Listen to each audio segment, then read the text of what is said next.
പഠിച്ചുകൊണ്ടിരിക്കുന്നത് ഉൽപ്പത്തി പുസ്തകം ഏഹ്, 6-ാം അധ്യായത്തിൽ എത്തിയിട്ടേ ഉള്ളൂ. കുറെ അധികം ക്ലാസ്സുകളായി. എനിക്കും വലിയൊരു ആഗ്രഹമാണിത് പെട്ടെന്ന് തീർക്കണമെന്നുള്ളത്. പക്ഷേ നടന്നുകൊണ്ടിരിക്കുന്നു. എങ്കിലും എത്രയും വേഗം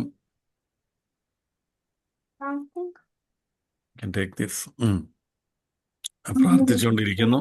ദൈവം എല്ലാവരെയും ധാരാളമായിട്ട് അനുഗ്രഹിക്കട്ടെ എന്ന് ഞാൻ ആത്മാർത്ഥമായിട്ട് പ്രാർത്ഥിക്കുന്നു. തുടർന്ന് നമ്മൾ നോഹയെ പറ്റിയാണ് കഴിഞ്ഞ ക്ലാസ്സിൽ നമ്മൾ ചിന്തിച്ചുകൊണ്ടിരുന്നത്. നോഹ എന്ന വ്യക്തിയെപ്പറ്റി നമ്മൾ പഠിക്കുമ്പോൾ അറിഞ്ഞിരിക്കേണ്ട ഒന്ന് രണ്ട് കാര്യങ്ങളുണ്ട്. ഒന്ന്, നോഹയുടെ കാലഘട്ടം. അത് വളരെ ഇമ്പോർട്ടൻ്റാണ്.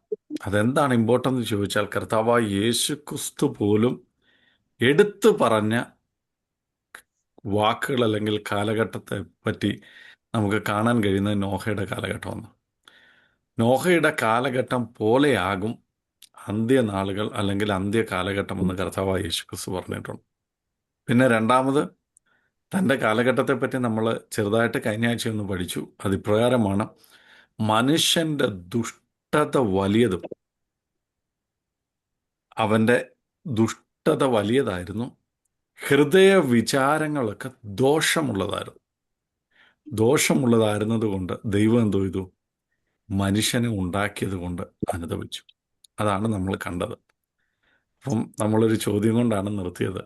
ഇന്ന് നമ്മളെപ്പറ്റി ദൈവം ചിന്തിച്ചാൽ ദൈവത്തിന് സന്തോഷമാകുമോ അതോ ദൈവം അനുതപിക്കുമോ? ദൈവം സന്തോഷിക്കുമോ അതോ ദുഃഖിക്കുമോ? ഈ ഒരു ചോദ്യം പലപ്പോഴും എന്നെ അലട്ടാറുണ്ട്. ഈ ഒരു ചോദ്യം പലപ്പോഴും നോഹയുടെ ജീവിതത്തിൽ നിന്ന് ഞാൻ പഠിച്ചതിന് ശേഷം പലപ്പോഴും ഓരോ തീരുമാനങ്ങൾ എടുക്കുമ്പോഴും ഞാൻ എന്നെ തന്നെ ശോധന ചെയ്യാറുണ്ട്. കർത്താവേ, ഇത് നിന്റെ ഹിതമാണോ അല്ലയോ എന്നൊക്കെ. നേരത്തെ അങ്ങനൊന്നും അല്ലായിരുന്നു. ഞാൻ പെട്ടെന്ന് എടുത്തിയാടി ഓരോ തീരുമാനങ്ങളൊക്കെ എടുക്കുന്ന ഒരു വ്യക്തിയായിരുന്നു. എന്നാൽ ദൈവം എന്നെ പഠിപ്പിച്ചൊരു കാര്യമുണ്ട്. ദൈവഭക്തരായെന്ന്, ദൈവം മക്കളായെന്ന്, ദൈവത്തിൻ്റെ ഹിതം അനുസരിച്ച് തീരുമാനങ്ങൾ എടുക്കേണ്ടവരാണെന്ന് ഈ 6-ാം അധ്യായം നമ്മളെ പഠിപ്പിക്കുന്നു. അതൊരു പക്ഷേ ഒരുപാട് ദിവസങ്ങൾ എടുത്തെന്ന് വരാം, വർഷങ്ങൾ എടുത്തെന്ന് വരാം. പക്ഷേ അതിൻ്റെയൊക്കെ പിന്നിൽ ഒരു ദൈവപ്രവൃത്തി വെളിപ്പെട്ടു വരും.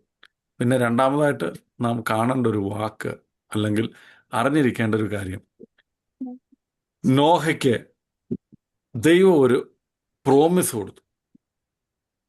ഒരു പ്രോമിസ്. എന്തായിരുന്നു ആ പ്രോമിസ് എന്ന് നമ്മളിന്ന് കാണും. അങ്ങനെയെങ്കിൽ എന്നെ കേൾക്കുന്നവരെ, നിങ്ങളുടെ ജീവിതത്തിൽ ദൈവം ഒരു പ്രോമിസ് നിങ്ങൾക്ക് തന്നിട്ടുണ്ടോ? ഇപ്പോൾ പലരും പറയുന്നൊരു കാര്യം, ഞാൻ ഒരു ബൈബിൾ കോളേജ് അധ്യാപകനായി ബാംഗ്ലൂരായിരുന്ന സമയത്ത് എൻ്റെ കരിയർ ഞാൻ സ്റ്റാർട്ട് ചെയ്ത ബൈബിൾ കോളേജ് അധ്യാപകനായിട്ടാണ്. ഞാൻ പഠിച്ചു കഴിഞ്ഞ് ഒരു കൊച്ചു ബൈബിൾ കോളേജിലെ ടീച്ചറായിട്ടാണ് ഞാൻ ആദ്യം തുടങ്ങിയത്. അപ്പോൾ അവിടെ വരുന്ന പല കുഞ്ഞുങ്ങളോടും ഞാൻ ചോദിക്കാറുണ്ട്, നിങ്ങളെന്തിനാ ബൈബിൾ കോളേജിൽ വന്ന്? അപ്പോൾ ഭൂരിഭാഗം പേരും വന്നിരിക്കുന്ന കർണാടകത്തിലെ വില്ലേജുകളിൽ നിന്നാണ്. അപ്പോൾ അവരൊക്കെ പറയുന്നൊരു കാര്യമുണ്ട്. എന്നോട് ആര് പറഞ്ഞു? ഒരു പ്രവാചകൻ പറഞ്ഞു ഞാൻ ദൈവവേലയ്ക്ക് പോകണം. ശരി, സമ്മതിച്ചു. ഞാനപ്പോൾ അവരോട് ചോദിക്കാറുണ്ട്, മറ്റു പലരും പറയും എൻ്റെ അപ്പനും അമ്മയും എന്തോ ഇതെന്നെ ദൈവവേലയ്ക്ക് നേർന്നു. മറ്റു പലരും പറയും 10ാം ക്ലാസ്സൊക്കെ ജയിച്ചോന്ന് ചോദിച്ചാൽ ജയിച്ചില്ല, രണ്ടാമതൊക്കെ എഴുതി കഴിഞ്ഞിട്ട് പിന്നെ പ്രത്യേകിച്ച് പരിപാടിയൊന്നും ഇല്ലാത്തതുകൊണ്ട് ബൈബിൾ കോളേജിൽ. അങ്ങനെ അങ്ങനെ പലതരത്തിലുള്ള ആൾക്കാർ പലതരത്തിൽ. പക്ഷെ ഞാൻ അവരോടൊക്കെ എപ്പോഴും ചോദിക്കാറുള്ളൊരു ചോദ്യമുണ്ട്, നിങ്ങളോട് ദൈവം വാസ്തവമായിട്ട് സംസാരിച്ചിട്ടുണ്ടോ? നിങ്ങൾ എന്തായി തീരുമെന്ന്, അല്ലെങ്കിൽ നിങ്ങളുടെ തലമുറകൾ എന്തായിരിക്കുമെന്ന്, നിങ്ങൾ എന്തായിരിക്കുമെന്ന് ദൈവം നിങ്ങളോട് എന്തെങ്കിലും പറഞ്ഞിട്ടുണ്ടോ? ഇല്ല എങ്കിൽ നമ്മൾ ഇന്ന് മുതൽ ദൈവത്തോട് ചോദിക്കണം. നമ്മളൊക്കെ നമ്മളിൽ പലരും വിവാഹിതരാണ്, കുഞ്ഞുങ്ങളുള്ളവരാണ്. നമ്മുടെ മക്കളും നമ്മളോട് ചോദിക്കത്തില്ലേ, അപ്പ എനിക്കത് വേണം, അപ്പ എന്നോടത് പറഞ്ഞു തരണം, അല്ലെങ്കിൽ അമ്മ എന്നോടത് പറഞ്ഞു തരണം. നമ്മൾ പറഞ്ഞു കൊടുക്കത്തില്ലേ? ദൈവവചനം പറയുന്ന യഹോഭക്തനായ പുരുഷൻ ആർ? താൻ പോകേണ്ടുന്ന വഴി ദൈവം അനന്തോ ചെയ്യും, കാണിച്ചു കൊടുക്കും. കാണിച്ചു കൊടുക്കും. പ്രവാചക പുസ്തകങ്ങളിൽ ഇങ്ങനൊരു വാക്യമുണ്ട്, പുറകിൽ നിന്ന് മകനെ ഇതാകുന്നു വഴി എന്ന് ദൈവം പറഞ്ഞു തരുമെന്ന്. ദൈവത്തിന് വഴി പറഞ്ഞു തരാൻ പറ്റും. ദൈവത്തിന് വഴി പറഞ്ഞു തരാൻ പറ്റും. ഞാൻ ഈ 2024 ഞാൻ ന്യൂ ഇയറിന് കർത്താവ് എന്താണ് പ്രസംഗിക്കേണ്ടതെന്ന് അറിയാതെ ഞാനിങ്ങനെ ദൈവസന്നിധിയിലിരുന്ന് പ്രാർത്ഥിച്ചുകൊണ്ടിരുന്നപ്പോൾ ദൈവാത്മാവ് എന്നോട് ദൈവവചനത്തിലൂടെ ഇടപെട്ടു. ഞാൻ നിന്നെക്കുറിച്ച് നിന്റെ ദൂതന്മാരോട് കൽപ്പിച്ചിട്ടുണ്ട്. ആരുടെ ഒരു സൗണ്ട് എനിക്ക് കേൾക്കാം, ഒന്ന് മ്യൂട്ട് ചെയ്യാമോ? Okay, thank you. പറയുകയാണ്, എന്നോട് വളരെ വ്യക്തമായിട്ട് ദൈവം സംസാരിച്ചു. ഇപ്രകാരം പറഞ്ഞു, ഞാൻ നിന്നെക്കുറിച്ച്, എനിക്കറിയത്തില്ലായിരുന്നു എന്താണ് അടുത്ത സംഭവിക്കാൻ പോകുന്നത്. പക്ഷെ കഴിഞ്ഞ 2 വർഷമായിട്ട് എൻ്റെ ജീവിതത്തിൽ സംഭവിച്ചുകൊണ്ടിരിക്കുന്ന കാര്യങ്ങൾ ദൈവം തക്ക സമയത്ത് തൻ്റെ ദൂതന്മാരെ അയച്ചു. തക്ക സമയത്ത്, ചെറുതായിക്കൊള്ളട്ടെ വലുതായിക്കൊള്ളട്ടെ, ഓരോ കാര്യത്തിലും വിശ്വാസി ആയിക്കൊള്ളട്ടെ അവിശ്വാസി ആയിക്കൊള്ളട്ടെ, ഓരോ കാര്യത്തിലും. അതിനൊരു ഉദാഹരണം ഞാൻ നിങ്ങളോട് പറഞ്ഞുവെന്ന് ഞാൻ വിശ്വസിക്കുക. ഞങ്ങൾ നാട്ടിൽ പോയി, ഇന്ത്യയിലേക്ക് പോയ സമയത്ത് മിഡ് നൈറ്റിലാണ്, ഏർലി മോർണിംഗ് ആണ് അവിടെ എത്തിയത്. എനിക്ക് തോന്നുന്നു ഏകദേശം 2:30 സമയമായപ്പോൾ ബാംഗ്ലൂർ എയർപോർട്ടിൽ ഇറങ്ങിക്കഴിഞ്ഞിട്ട് എൻ്റെ 2 കുഞ്ഞുങ്ങളും ഉറക്കമാണ്. അന്ന് മൂത്തവന് ഏകദേശം 7-8 വയസ്സ്, കുഞ്ഞുവിന് 4 വയസ്സ്. അപ്പം എൻ്റെ കയ്യിലൊരു ബാഗുണ്ട്, ഇവർക്കെല്ലാം ബാഗുണ്ട്. ഇതെല്ലാം ഞങ്ങൾ രണ്ടുപേരും, ഞാനും വൈഫും എങ്ങനെയൊക്കെയോ പിടിച്ചിരിക്കുന്നു. അതിനുശേഷം ഒരു കുഞ്ഞിനെ ഞാൻ എടുത്തിരിക്കുന്നു, മറ്റ് ഒരു കുഞ്ഞിനെ വൈഫ്, അവൻ ഉറക്കമാണ്, അവനെ നടത്തിക്കൊണ്ട് വരിക. ഇങ്ങനെ വന്ന സമയത്ത് വേറൊരു ഫ്ലൈറ്റ് കൂടെ വന്നു. ഇപ്പോൾ ഏകദേശം 10-600 പേര്, ഭയങ്കര റഷ് ആ സമയത്ത്. ഇനി വേറെ ഫ്ലൈറ്റ് മുമ്പ് വന്നിട്ടുണ്ടായിരുന്നോ എന്ന് എനിക്കറിയത്തില്ല. ഒരുപാട് പേര്. അപ്പം ഞങ്ങളുടെ ഫ്ലൈറ്റിൽ നിന്ന് ഏറ്റവും ലാസ്റ്റ് ഇറങ്ങിയിട്ട് ഞാൻ ഈ ക്യൂവിൻ്റെ പുറകിൽ ഇങ്ങനെ വളരെ വിഷമിച്ച് ടയേർഡായിട്ട് ഇങ്ങനെ നിൽക്കുക. ഞാൻ മനസ്സിൽ പറഞ്ഞു, എൻ്റെ പൊന്നു കർത്താവേ, ഇതൊരു വല്ലാത്ത സമയമായിപ്പോയല്ലോ എന്നിങ്ങനെ മനസ്സിലിങ്ങനെ പറഞ്ഞപ്പോഴത്തേനും ഒരാളെൻ്റെ അടുക്കൽ തോളി വന്ന് തട്ടിയിട്ട് പറഞ്ഞു, കന്നഡയാണ് പുള്ളിക്കാരൻ സംസാരിച്ച്. എനിക്ക് കുറച്ച് കന്നഡ അറിയാം. പുള്ളി എൻ്റെ അടുക്ക് പറഞ്ഞു, അണ്ണ നമ്മത്ര ബന്നി, അണ്ണ brother you come with me. ഞാൻ അദ്ദേഹത്തിൻ്റെ കൂടെ ഫോളോ ചെയ്തു പോയി. അപ്പോൾ അദ്ദേഹം ഒരു വീൽ ചെയർ അസിസ്റ്റൻ്റ് നൽകുന്ന ഒരാളാണ്. ആ വീൽ ചെയറിൻ്റെ അകത്തൊരു അമ്മച്ചി ഇരിപ്പുണ്ട്. ഈ അമ്മച്ചിയുടെ കൂടെ ഞങ്ങളെ കൊണ്ടുപോയി നേരെ അവിടെ ചെന്ന് കഴിഞ്ഞപ്പോഴത്തേന് പാസ്പോർട്ട് നോക്കുന്ന പുള്ളിക്കാരൻ ചോദിച്ചു, നിങ്ങളെന്താ ഇവിടെ? കാര്യം ആദ്യം ആ ആൻറ്റിയുടെ അല്ലെങ്കിൽ ആ അമ്മച്ചിയുടെ പേരും ഞങ്ങളുടെ പേരും നോക്കുമ്പോൾ വേറെ കാസ്റ്റിലുള്ളവരാണ്, വേറെ ആൾക്കാരാണ്. പക്ഷെ അദ്ദേഹം ഇങ്ങനെ പാസ്പോർട്ട് എടുത്ത് നോക്കിക്കഴിഞ്ഞിട്ട് വൈഫിനോട് ഇങ്ങനെ കാര്യങ്ങളൊക്കെ സംസാരിച്ച് കഴിഞ്ഞപ്പം അവർ താമസിക്കുന്നതിൻ്റെ അടുത്ത ടൗണിൽ, അതായത് വൈഫ് ജനിച്ച ആ ടൗണിൽ അദ്ദേഹത്തിൻ്റെ ബന്ധുക്കളുണ്ട്. അങ്ങനെ കാര്യമൊക്കെ പറഞ്ഞ് ഞങ്ങളുടെ ഫ്ലൈറ്റിൽ നിന്ന് വന്ന കൂട്ടത്തിൽ ആദ്യം ഇറങ്ങിപ്പോയത് ഞങ്ങളാണ്. എങ്കിൽ ഈ മനുഷ്യനെ എനിക്ക് പരിചയമൊന്നുമില്ല. അപ്പം ഞാൻ അദ്ദേഹത്തോട് പറഞ്ഞു, ബ്രദർ, എൻ്റെ ഈ ഇന്ത്യൻ മണിയൊന്നുമില്ല നിങ്ങളെ തന്ന് സഹായിക്കാൻ. അപ്പോൾ അദ്ദേഹം എന്നോട് പറഞ്ഞു, ഇല്ല സാർ, ഞാൻ കാശിന് വേണ്ടിയല്ല നിങ്ങളെ സഹായിച്ചത്. ഞാൻ വിചാരിച്ചു സാധാരണ ഒരാൾ വന്നിങ്ങനെ ഹെൽപ്പ് ചെയ്യുമ്പോൾ കാശിന് വേണ്ടിയായിരിക്കും. അദ്ദേഹം പറഞ്ഞു, അല്ലല്ല, നിങ്ങളങ്ങനെ നിൽക്കുന്നു തോന്നിയപ്പം എനിക്കെന്തോ നിങ്ങളെ സഹായിക്കാൻ തോന്നി, ഞാൻ നിങ്ങളെ സഹായിച്ചു. അങ്ങനെ ഞങ്ങളുടെ ഫ്ലൈറ്റിൽ വന്ന ആൾക്കാരുടെ കൂട്ടത്തിൽ ആദ്യം ഇറങ്ങിയ ഞങ്ങളാണ്. അങ്ങനെ ഒരുപാട് അനുഭവങ്ങൾ എനിക്ക് പറയാനുണ്ട്. അങ്ങനെയെങ്കിൽ എന്നെ കേൾക്കുന്നവരെ, നമുക്ക് ദൈവത്തിൽ നിന്നൊരു വാക്തത്വം ഉണ്ടെങ്കിൽ, ഒരു വാക്കുണ്ടെങ്കിൽ ആ വാക്ക് മുറുകെ പിടിച്ചാൽ, അതാണ് ദൈവം വാക്ക് പറഞ്ഞാൽ മാറാത്തവനാണ്. ബൈബിളിൽ അനേകം പ്രോമിസുകൾ. ഇതൊക്കെ നമ്മുടേതാണ്, നമുക്ക് മാത്രമുള്ളതാണ്, നമുക്ക് തന്നെ ഉള്ളവരാണ്. ഈ പറയുന്ന എനിക്കും നിങ്ങൾക്കും എല്ലാവർക്കും കൂടെ ഉള്ളതാണ്, അല്ലേ? ഈ ബൈബിളിലെ 66 പുസ്തകങ്ങളും അതിൻ്റെ വാക്യങ്ങളും ലോകത്തിലുള്ള സകലർക്കും ഉള്ളതാണ്. എനിക്കെന്ന് മാത്രമല്ല, നിങ്ങൾക്കും നമ്മുടെ തലമുറകൾക്കും എല്ലാം ഉള്ളതാണ്. പക്ഷെ അതിൽ സ്പെഷ്യലായിട്ട് ദൈവം നിങ്ങളോട് എന്തെങ്കിലും പറഞ്ഞിട്ടുണ്ട്? അപ്പം നിങ്ങൾ ചോദിക്കും അങ്ങനെ പറയുന്നതിൻ്റെ ആവശ്യകത എന്താണ്? ജീവിതത്തെ മാറ്റിമറിക്കാൻ ആ ഒരു വാക്ക് മതി. നമ്മൾ ഏത് പ്രതിസന്ധിയിൽ പോയാലും ആ ഒരു വാക്ക് നമ്മളെ അവിടെ നിന്ന് എഴുന്നേൽപ്പിച്ച് കൊണ്ടുവരാൻ നമുക്ക് കഴിയും. അങ്ങനെ ദൈവം നോഹയോട് പ്രോമിസ് ചെയ്തിട്ടുണ്ടോ എന്ന് ചോദിച്ചാൽ ഉണ്ട്. നമുക്ക് വായിക്കാം 6-ാം അധ്യായം 18-ാം വാക്യം. ഉൽപ്പത്തി പുസ്തകം 6-ാം അധ്യായം 18-ാം വാക്യം.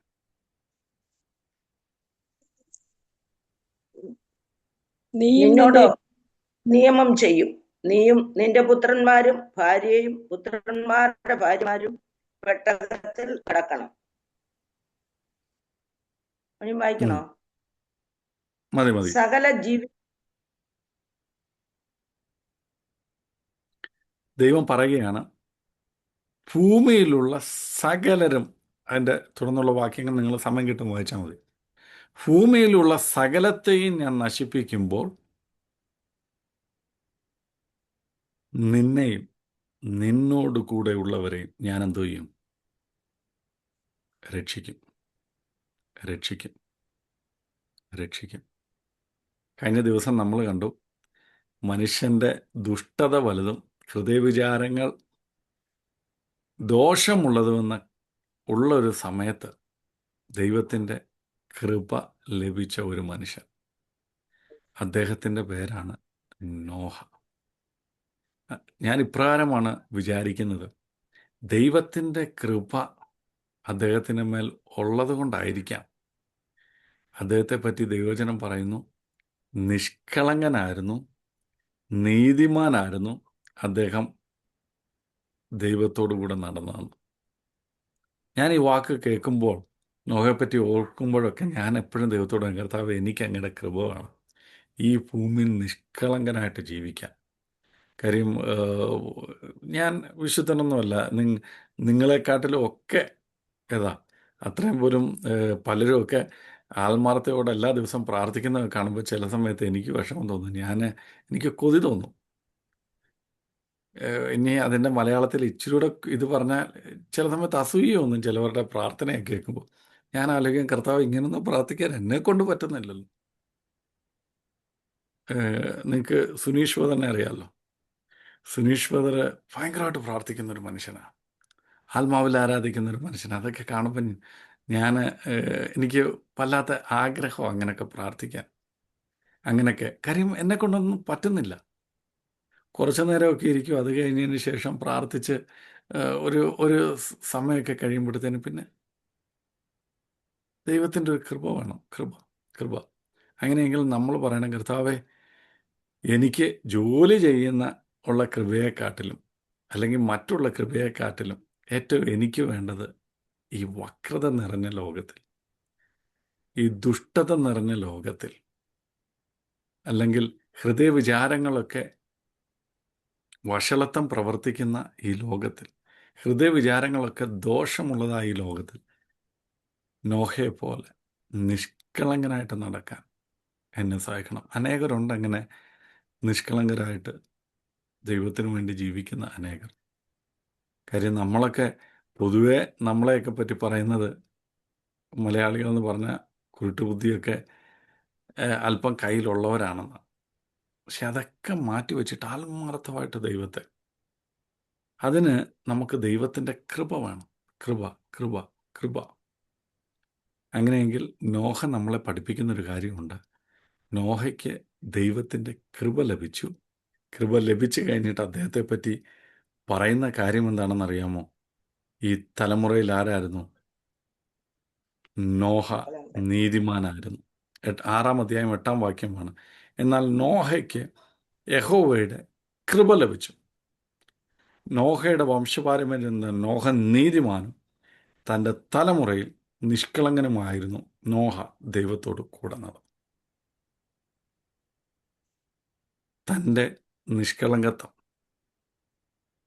താൻ ദൈവത്തോട് കൂടെ നടന്നത്, താൻ നീതിമാനായിട്ട് നടന്നതുകൊണ്ട് തനിക്ക് തൻ്റെ കുഞ്ഞുങ്ങളെ, ഭവനത്തെ എന്തോ ചെയ്തു നേടാൻ പറ്റി. അപ്പം നമ്മുടെ ഒരു കാര്യം,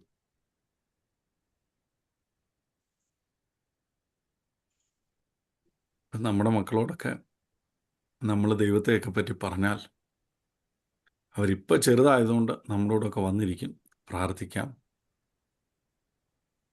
അവരോടൊക്കെ പാടാൻ പറഞ്ഞാൽ പാടും, കൈയടിക്കാൻ പറഞ്ഞാൽ കൈയടിക്കും, ബൈബിൾ വായിക്കാൻ പറഞ്ഞാൽ ബൈബിൾ വായിക്കും. പക്ഷെ നമ്മളില്ലാത്തൊരു സമയത്ത്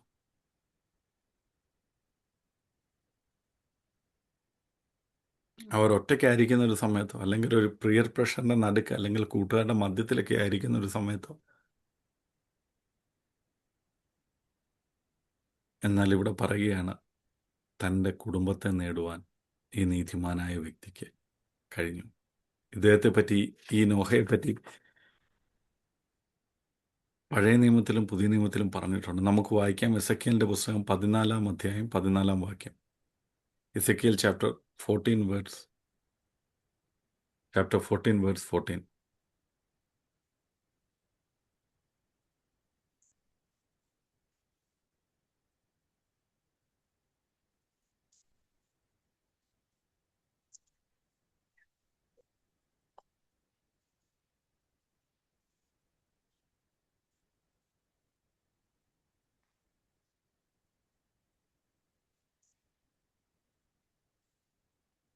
നോഹ 14:14 അതെ അതെ അതെ അതെ. നോഹ, ദാനിയേൽ, ഇയ്യോബ് എന്നീ 3 പുരുഷന്മാർ അതിലുണ്ടായിരുന്നാലും അവർ തങ്ങളുടെ നീതിയാൽ സ്വന്തം ജീവനെ മാത്രമേ രക്ഷിക്കുകയുള്ളൂ എന്ന് യഹോവയായ കർത്താവിന്റെ അരുളപ്പാട്. മതി. ഇവിടെ പറയുകയാണ് നീതിമാന്മാരായ ഭക്തർ. ഇപ്പം ഈ വാക്ക് നമ്മളെ പഠിപ്പിക്കുന്ന ഒരു കാര്യമുണ്ട്. എന്താണെന്നറിയാമോ? എന്താണ്? 3 പേരുടെ കാര്യം പറയുന്നു. ആരൊക്കെയാണ്? നോഹ, ഇയ്യോബ്, ഇയ്യോബ്, ദാനിയേൽ. ദാനിയേൽ. 3 പേരുടെ കാര്യമാണ് ഇവിടെ പറയുന്നത്. നോഹ, ഇയ്യോബ്, ദാനിയേൽ. ഇവര് 3 പേരും നീതിമാന്മാരായാൽ ഇവരെ മാത്രമേ എന്ത് ചെയ്യത്തുള്ളൂ? മാത്രമേ രക്ഷിക്കാൻ പറ്റൂ. രക്ഷിക്കാൻ പറ്റത്തുള്ളൂ. ഇതാരാണ് പറയുന്നത്? ദൈവം പറയുകയാണ്. അപ്പം അങ്ങനെയാണെങ്കിൽ ഈ തലമുറയിൽ നിന്ന് നമ്മൾ രക്ഷപ്പെടണമെങ്കിൽ നമ്മൾ ആരായിരിക്കണം? നീതിമാന്മാരെ. അപ്പം നമ്മുടെ കുഞ്ഞുങ്ങൾ ആരായിരിക്കണം? നീതിമാന്മാർ. ഞാൻ ജോൺ ഓഗസ്റ്റിൻ എന്ന് പറയുന്ന ദേവദാസനെ പറ്റി ഞാൻ ഇപ്രകാരം ഇങ്ങനെ കേട്ടിട്ടുണ്ട്. അദ്ദേഹത്തിൻ്റെ മകൻ പറഞ്ഞ ഒരു സാക്ഷ്യത്തിൻ്റെ ഒരു ഭാഗമാണ് PG വർഗീസ് അങ്കിൾ പറയുന്ന ഒരു മെസ്സേജും ഞാൻ കേട്ടതാണ്. അദ്ദേഹത്തിൻ്റെ മകനുമായിട്ടുള്ളൊരു പേഴ്സണൽ കോൺവെർസേഷനിൽ തന്നെ അപ്പനെ പറ്റി പറഞ്ഞത്, ഞാൻ എൻ്റെ അപ്പനെ എല്ലാ വൈകുന്നേരങ്ങളിലും പോയി ഗുഡ് നൈറ്റ്, നമ്മുടെ മക്കളും അങ്ങനെ പറയുമെന്ന് എനിക്കറിയത്തില്ല, വിദേശ രാജ്യങ്ങളിൽ മക്കളൊക്കെ കിടക്കാൻ പോകുന്നതിന് മുമ്പ് മാതാപിതാക്കളുടെ അടുക്കൽ വന്ന് ഗുഡ് നൈറ്റൊക്കെ പറഞ്ഞൊരു ഉമ്മയൊക്കെ കൊടുത്തിട്ടാണ് അവർ പോകുന്നത്. അപ്പോൾ എല്ലാ പ്രാവശ്യവും താനിങ്ങനെ ഗുഡ് നൈറ്റ് പറയാൻ പല സമയങ്ങളിലായിരിക്കും വരുന്നത്. കിടക്കുന്നതിന് മുമ്പ് വന്ന് ജസ്റ്റ് ഗുഡ് നൈറ്റ് പറഞ്ഞിട്ട് പോകും. അപ്പോഴൊക്കെ താൻ കാണുന്ന തൻ്റെ അപ്പൻ ബൈബിള് വായിച്ചുകൊണ്ടിരിക്കുന്ന ഒരപ്പനെയാണെന്ന്. അത് അദ്ദേഹം പറയാനുള്ളൊരു കാര്യം, എന്നെ ബൈബിള് വായിക്കാൻ ഇൻഫ്ലുവൻസ് ചെയ്ത വ്യക്തികളിൽ ഒരാളാണ് എൻ്റെ അപ്പൻ. എങ്ങനെയാണ് നിങ്ങൾക്ക് ബൈബിള് വായിക്കാനുള്ള ശീലം, അല്ലെങ്കിൽ എങ്ങനെയാണെന്ന് ചോദിച്ചാൽ പറയുന്ന ആരിന്ന് കണ്ടതാ? അപ്പൻ. അപ്പം ഞാൻ ഇപ്രകാരമാണ് വിശ്വസിക്കുന്നത്. ഇവിടെ 8 പേർ, ആരൊക്കെയാണ് 8 പേർ? നോഹ, ഭാര്യ, 3 മക്കൾ, 3 മരുമക്കൾ. നോഹയെ വിടുക, നീതിമാനാണെന്ന് നമുക്കറിയാം. ബാക്കി 7 പേർ, അവരെവിടെ നിന്നായിരിക്കണം ഇത് പരിശീലിച്ചത്? നോഹയിൽ നിന്ന്. ഉറപ്പായിട്ടും നോഹ നിഷ്കളങ്കനാണെന്ന് പറഞ്ഞല്ലോ. ഒരുപക്ഷെ മക്കളോ ഭാര്യയൊക്കെ വന്നിട്ട് നോഹയോട് പറയും, നോഹെ അല്ലെങ്കിൽ അപ്പ ഇതിങ്ങനെയാണെന്ന്. അപ്പം അപ്പം പറഞ്ഞു തിരുത്തും, പോട്ടടാ മക്കളെ, അങ്ങനെ ആയിക്കോട്ടെ, നമ്മുടെ കൂടെ ദൈവം ഉണ്ടടാ, നമ്മൾ വിശ്വാസികളാണ്, നമുക്കങ്ങനെ ചെയ്യാൻ പറ്റത്തില്ല, അത് പോയിക്കോട്ടെ, അല്ലെങ്കിൽ അങ്ങനെ അവരങ്ങനെ ചെയ്തോട്ടെ, നമുക്ക് പറ്റത്തില്ല. പക്ഷെ നമ്മളാണെങ്കിലും ആഹാ അവരങ്ങനെ പറഞ്ഞോ എങ്കിൽ ഒന്ന് ചോദിച്ചിട്ടേ ഉള്ളൂ.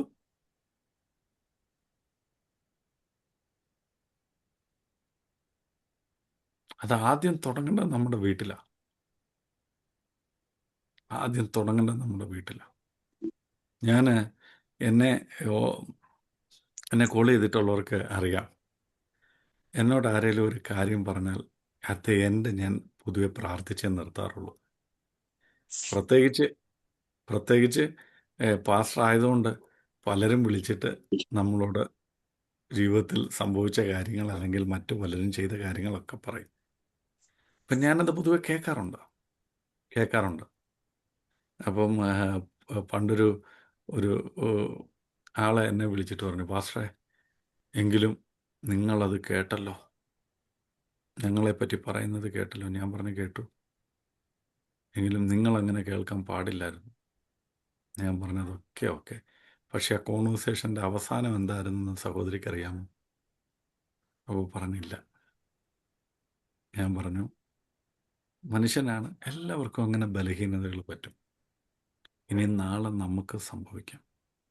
പക്ഷേ നിങ്ങളിത് എന്നോട് പറഞ്ഞു, അത് നിങ്ങളുടെ ഭാരമാണ്, അല്ലെങ്കിൽ നിങ്ങളുടെ പ്രയാസമാണ്, നിങ്ങളുടെ ജീവിതത്തിൽ മറ്റുള്ള ഒരാളിൽ നിന്ന് നേരിട്ട ഒരു വിഷമമാണ്. പക്ഷേ ഇന്ന് നമ്മൾ ആ വ്യക്തിക്ക് വേണ്ടി പ്രാർത്ഥിക്കാൻ പോവാം എന്ന് പറഞ്ഞേ ഞാൻ എൻ്റെ കോൺവെർസേഷൻ അവസാനിപ്പിക്കാറുള്ളൂ. അത് ഞാൻ നോഹയിൽ നിന്ന് പഠിച്ചൊരു കാര്യമാണ്. നമ്മുടെ ജീവിതത്തിൽ നിഷ്കളങ്കത്വം വേണമെങ്കിൽ നമ്മൾ എന്ത് ചെയ്യണമെന്നറിയോ? പ്രാർത്ഥിക്കാൻ തുടങ്ങണം. നമ്മൾ പൊതുവെ പ്രാർത്ഥിക്കുന്ന, കർത്താവേ അവൻ ചെയ്തത് നീ കാണുന്നല്ലോ, അങ്ങ് സ്വർഗത്തിലുണ്ടല്ലോ. പിന്നെ നമുക്ക് പറയാനൊരു വാക്യമൊക്കെ ഉണ്ട്, ഉന്നതനും ഇത് ഉന്നതനും അതിൻ്റെ മേലിൽ അങ്ങ് അത്യുന്നതനുമാണ്. എന്ന് വെച്ചാൽ എൻ്റെ മേളിൽ ബോസാണ് അവൻ, ആ പുള്ളിക്ക് മേളിൽ നീ ഉണ്ട്. അപ്പം നീ എന്തോ ചെയ്യും? കാര്യങ്ങളൊക്കെ ഏറ്റെടുക്കും. പക്ഷെ എന്നെ ദൈവം പഠിപ്പിച്ചൊരു പാഠം എന്താണെന്നറിയാമോ? ഞാൻ എപ്പോഴും ആലോചിക്കും, ആ ബോസ് അല്ലെങ്കിൽ ആ വ്യക്തി ഏതാ നമുക്ക് മനപ്രയാസം ഉണ്ടാക്കിയൊരു വ്യക്തി, അദ്ദേഹത്തിൻ്റെ ഉള്ളിൽ അല്ലെങ്കിൽ ആ സഹോദരിയുടെ ഉള്ളിൽ അല്ലെങ്കിൽ ആ സഹോദരൻ്റെ ഉള്ളിൽ ദൈവസ്നേഹം ഉണ്ടായിരുന്നെങ്കിൽ അവരെങ്ങനെ ചെയ്യുമായിരുന്നു? അവർ യഥാർത്ഥ ദൈവഭക്തരായിരുന്നെങ്കിൽ അവരെങ്ങനെ ചെയ്യുമായിരുന്നു? ചെയ്യുമോ ഇല്ലയോ? ചെയ്യത്തില്ല. ഇല്ല. അപ്പം അത് ആരുടെ കുഴപ്പമാണ്?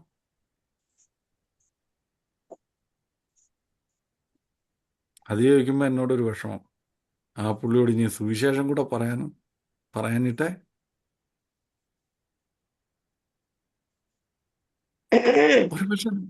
ഒരുപക്ഷെ നമുക്ക് പറയാൻ പറ്റത്തില്ല, സുവിശേഷം പറയാൻ പറ്റത്തില്ല. പക്ഷെ നമുക്ക് പ്രാർത്ഥിക്കാമല്ലോ, കർത്താവേ അദ്ദേഹത്തിൻ്റെ ഉള്ളിൽ ദൈവസ്നേഹം ഇല്ലാത്തതുകൊണ്ടാണല്ലോ ഇങ്ങനെ എൻ്റെ ജീവിതത്തിൽ എന്നോട് ഇന്നിങ്ങനെ പറഞ്ഞ കർത്താവേ, ഇനി അദ്ദേഹം എന്നെ വിഷമിപ്പിച്ചുവിട്ട് വേറെ ആരെയും വിഷമിപ്പിക്കാൻ എന്ത് ചെയ്യരുത്, ഇടയാക്കരുത്.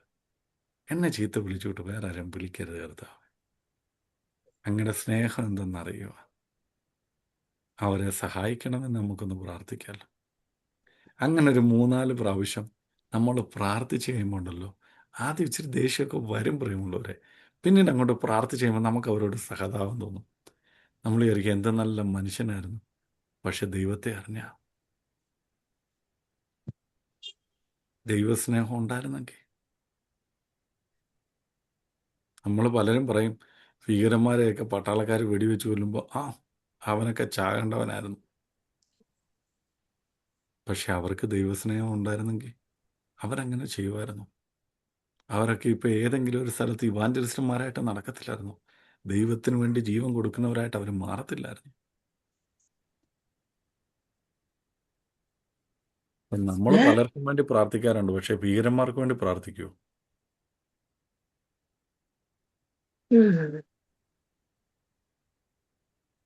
നമ്മൾ പറയും കർത്താവേ കള്ളനും ദുഷ്ടനും പകനും പരിഹാസയൊക്കെ ഞങ്ങളെന്ത് ചെയ്യരുത്, കാണരുത്, തൊടരുത്. പക്ഷെ എത്ര കള്ളന്മാർ മാനസാന്തരപ്പെടാൻ വേണ്ടി നമ്മൾ പ്രാർത്ഥിക്കും.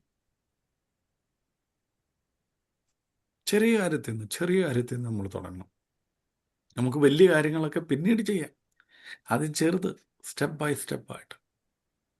നമ്മുടെ കുഞ്ഞുങ്ങൾ വന്ന് നമ്മളോട് പറയുക, ഇന്നുകൊണ്ടാണ് സ്കൂളിൽ അല്ലെങ്കിൽ ഇതാണ് ടീച്ചർ എന്നോട് പറഞ്ഞത്, ഇല്ല ഇതാണ് കൂട്ടുകാരനോട്. നമുക്ക് പറയാം, മക്കളെ, നമ്മൾ ദൈവമക്കളാണ്, നമുക്ക് അവർക്ക് വേണ്ടി പ്രാർത്ഥിക്കാം, നമുക്ക് അവർക്ക് വേണ്ടി പ്രാർത്ഥിക്കാം.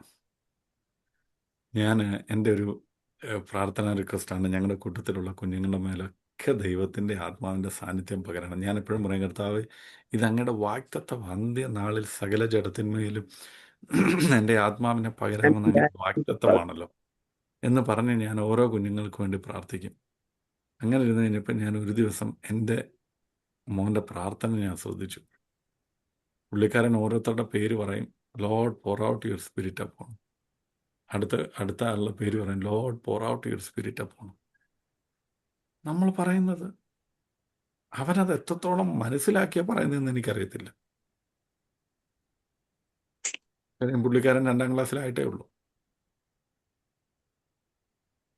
എത്രത്തോളം ദൈവാത്മാവിൻ്റെ വ്യാപാരമെന്നോ ദൈവാത്മാവിൻ്റെ ശക്തിയെന്നോ അല്ലെങ്കിൽ ആത്മാവിൻ്റെ അഭിഷേകം എന്നൊക്കെ പറഞ്ഞാൽ അവൻ എത്രത്തോളം മനസ്സിലാവുമെന്ന് എനിക്കറിയത്തില്ല.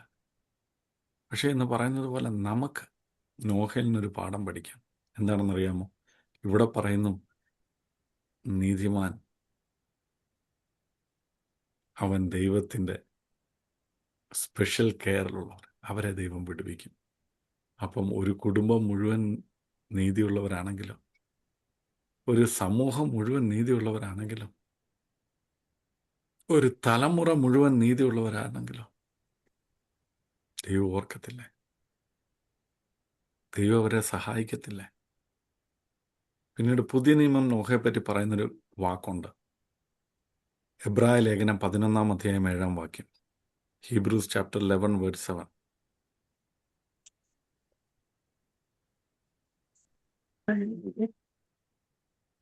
എബ്രായർ 11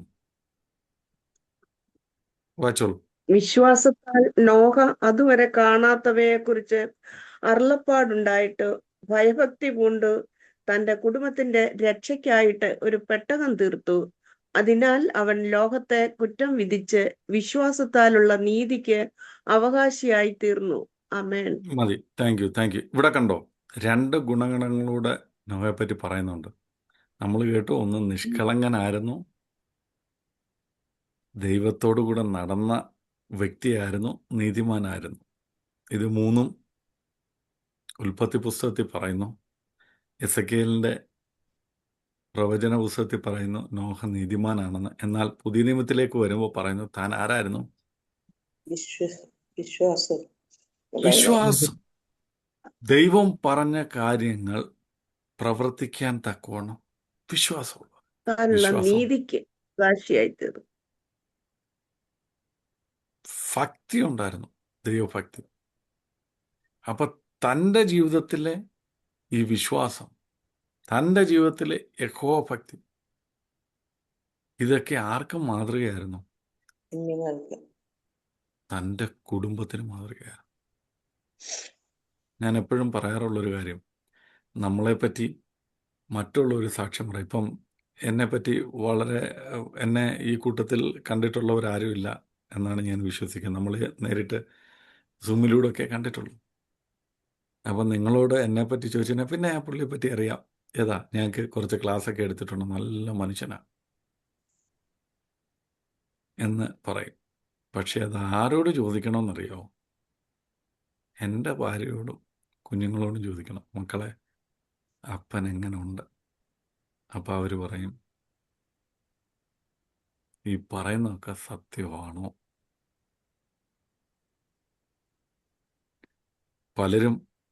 പല മക്കളും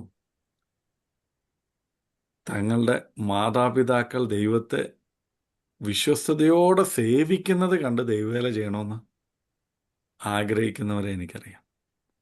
അപ്പോൾ തന്നെ ദൈവവേല ഇനിയും ജീവിതത്തിൽ ചെയ്യത്തില്ലെന്ന് പറഞ്ഞ് തീരുമാനമെടുത്ത് പോകുന്ന ആൾക്കാരെ ഞാൻ കണ്ടിട്ടുണ്ട്. അപ്പോൾ ഇത് ഏത് കാറ്റഗറിയിലാണ് നമ്മളെന്ന് എന്തോ ചെയ്യണം? നാം ഇന്ന് നോഹയുടെ ജീവിതത്തെ പഠിക്കുമ്പോൾ നാം ശോധന ചെയ്യണം. നമ്മൾ സേവിക്കുന്ന ദൈവത്തെ നമ്മുടെ കുഞ്ഞുങ്ങൾ, ഭാര്യ, മക്കൾ, സമൂഹം അവരെന്ത് ചെയ്യും? സേവിക്കാൻ തയ്യാറാണ്. അല്ല, നമ്മുടെ ജീവിതം കണ്ടിട്ട്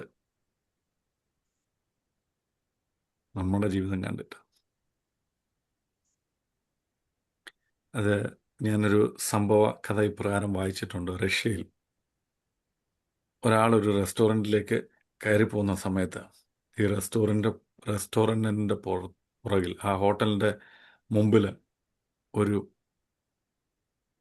പ്രായമുള്ളൊരു വ്യക്തി തണുത്ത് വിറച്ചിരിക്കുക. ഭയങ്കര തണുപ്പാണ് അവിടെ.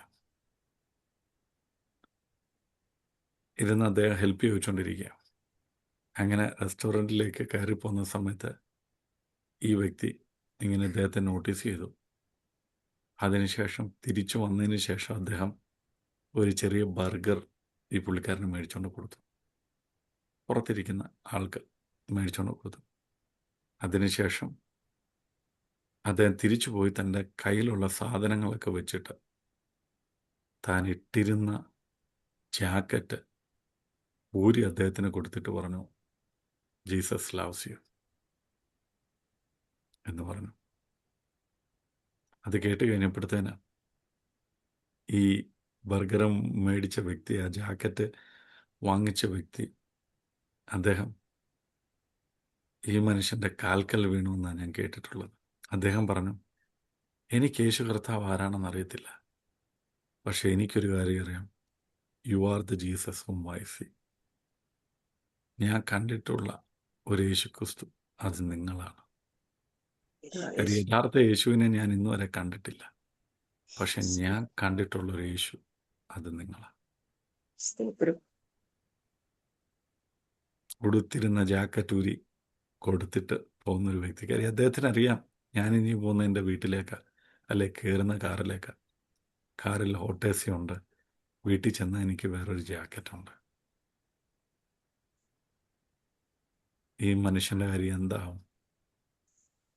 അതുകൊണ്ട് കർത്താവ് യേശുക്രിസ്തുവിനെ പറ്റി പറയുന്ന മനസ്സലിഞ്ഞ്, തന്നോടുകൂടെ വന്നവരെ മനസ്സലിഞ്ഞ് കർത്താവ് അവർക്ക് ആഹാരം കൊടുത്തു.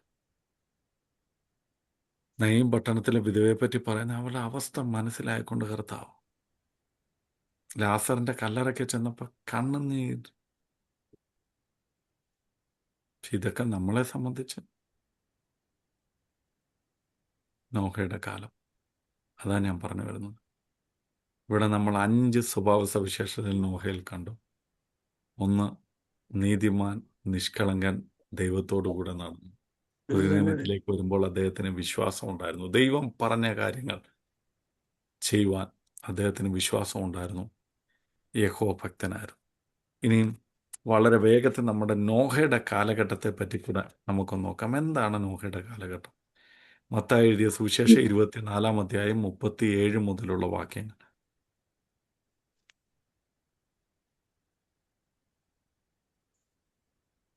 മത്തായി എഴുതിയ സുവിശേഷം 24-ാം അധ്യായം 37 മുതലുള്ള വാക്യങ്ങൾ. നോഹയുടെ കാലം പോലെ തന്നെ മനുഷ്യപുത്രന്റെ വരവും ആകും. ജലപ്രളയത്തിന് മുമ്പുള്ള കാലത്ത് സ്തോത്രം മതി. വായിച്ചോ. ജലപ്രളയത്തിന് മുമ്പുള്ള കാലത്ത് നോഹ പെട്ടകത്തിൽ കയറിയ നാൾ വരെ അവൻ തിന്നും കുടിച്ചും വിവാഹം കഴിച്ചും വിവാഹത്തിന് കൊടുത്തും പോന്നു. ജലപ്രളയം വന്ന് എല്ലാവരെയും നീക്കിക്കളയുവോളം അവർ അറിഞ്ഞതുമില്ല. മനുഷ്യപുത്രന്റെ വരവും അങ്ങനെ തന്നെ ആകും. അന്ന് 2 പേർ വയലിലിരിക്കും, ഒരുത്തനെ കൈക്കൊള്ളും. Thank you. സമയച്ചുരുക്കം മൂലം നമുക്ക് ആ പോർഷൻ നിങ്ങൾ സമയം കിട്ടുമ്പോൾ അത് വായിക്കണം. ഇവിടെ പറയാണ്, അവർ ചെയ്തിരുന്ന കാര്യങ്ങൾ, അവർ തിന്നു കുടിച്ചു വിവാഹം കഴിച്ചു. വിവാഹത്തിന് കൊടുത്തും തിന്നുന്നത് എന്തെങ്കിലും പ്രശ്നമുണ്ടോ? നമ്മളൊക്കെ ആഹാരം കഴിക്കുന്നവരല്ലേ. അപ്പോൾ ആഹാരം കഴിക്കുന്നതിന് എന്തെങ്കിലും പ്രശ്നമുണ്ടോ? ഇല്ല. കുടിക്കുന്നതിനോ? ഇല്ല. വെള്ളം നമ്മൾ കുടിക്കണം, കുടിച്ചേ പറ്റൂ. അടുത്ത പറയുന്ന വിവാഹത്തിന് കൊടുക്കുന്നത്, വിവാഹം കഴിപ്പിക്കുന്നതും കഴിക്കുന്നതും എന്തെങ്കിലും പ്രശ്നമുണ്ടോ? ഇല്ല. പിന്നെ ഇതൊക്കെ എങ്ങനെ ഒരു തെറ്റായി വരുന്നത്?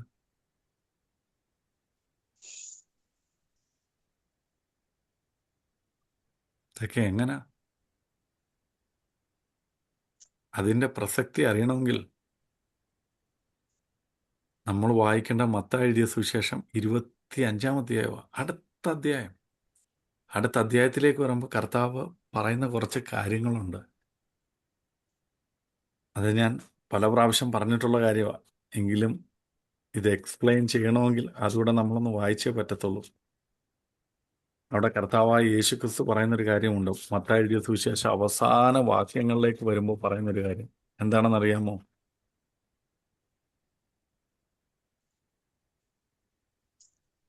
31 മുതലുള്ള വാക്യങ്ങൾ.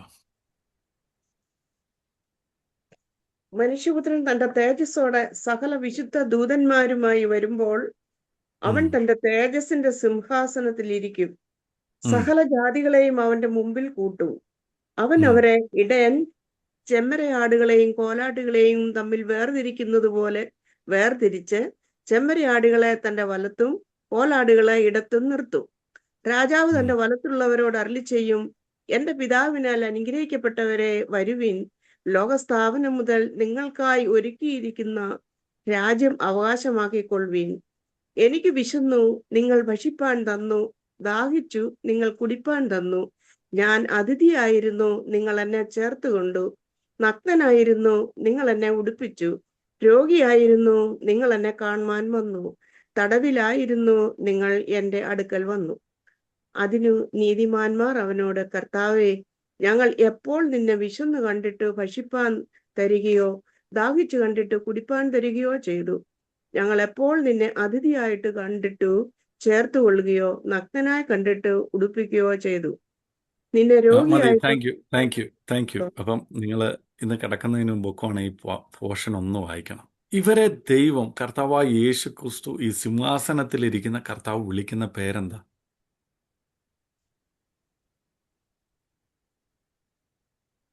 എന്താ അവര് കർത്താവായ യേശു ക്രിസ്തു വിളിക്കുന്ന പേര്? അനുഗ്രഹിക്കപ്പെട്ടവരെ. അനുഗ്രഹിക്കപ്പെട്ടവരെ. പക്ഷെ എഴുത്തുകാരൻ അവരെ വിളിക്കുന്ന പേര് അതിന് നീതിമാന്മാർ. അപ്പൊ ഇവര് എങ്ങനെ ആയിരിക്കും ഈ നീതിമാന്മാരായത്?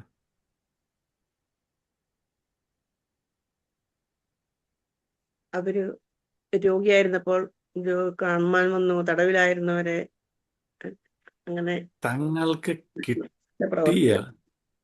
ഇപ്രകാരം ഞാൻ ഒരു വ്യക്തിയുടെ കാര്യം പറഞ്ഞല്ലോ. അദ്ദേഹം കഴിച്ചുകൊണ്ടിരുന്നപ്പോൾ അദ്ദേഹത്തിന്റെ മനസ്സിൽ ആരുണ്ടായിരുന്നു? വെളിയിലിരുന്ന മനുഷ്യൻ.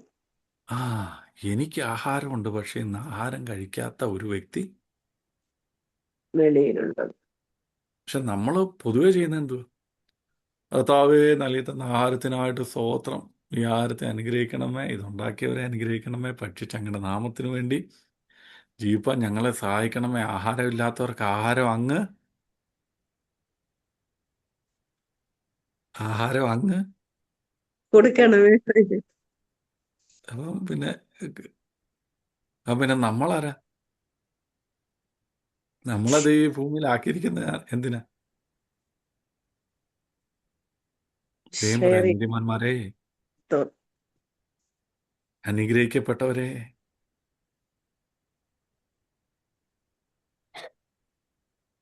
മുപ്പത്തേഴാമത്തെ വാക്യം പറയുന്ന, അതിന് നീതിമാന്മാർ അവനോട് കർത്താവേ. കണ്ടോ? വാക്കസ് നിങ്ങൾ ശ്രദ്ധിച്ചു. അതിന് നീതിമാന്മാർ.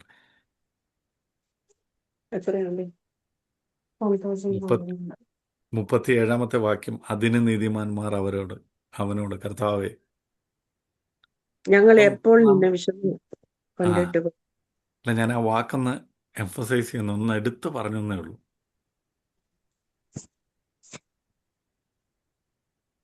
നമുക്ക് കിട്ടുന്നതിൽ, നമുക്കുള്ള സമയത്ത്, കിട്ടുന്ന സമയത്ത് ഉള്ള നന്മയിൽ നിന്ന് നമുക്ക് എന്ത് ചെയ്യാൻ പറ്റും? ദൈവസ്നേഹം പ്രദർശിപ്പിക്കാൻ പറ്റും.